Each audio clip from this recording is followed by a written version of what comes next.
Alors pourquoi est-ce que j'ai eu besoin d'un coaching?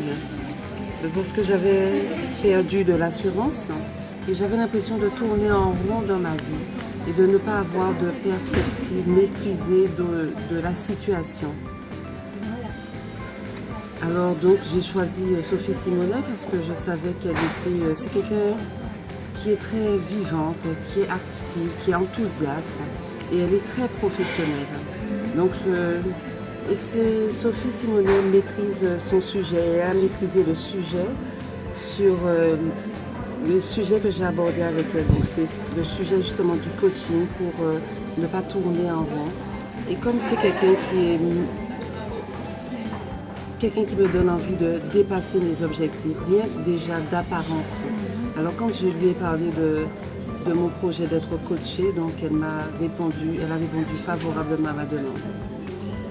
Alors qu'est-ce que l'entretien a apporté de plus à ma réflexion? C'est que là, cet entretien a apporté que j'ai envie d'aller de l'avant. Donc maintenant je constitue un dossier pour pouvoir changer de profession. Et elle m'a donné beaucoup plus confiance en moi. Et c'est ça en fin de compte, parce que le coaching, c'est accompagner quelqu'un pour atteindre ses objectifs et pour pouvoir les dépasser et connaître aussi quels sont les objectifs qu'elle a envie quels sont les objectifs qu'elle a envie de développer. D'accord? Et comment est-ce que je vais définir le coaching professionnel et le recommander après? Donc, je dis que c'est une étape qui est importante parce que je suis dans une société et je pense que toutes les sociétés devraient proposer cette formation aux collaborateurs.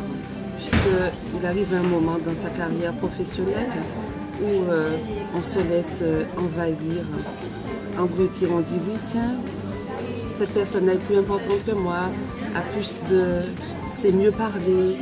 Et après, on n'arrive plus à s'en sortir. Donc maintenant, avec le coaching au niveau de l'entreprise, moi je le conseillerais à tout le monde.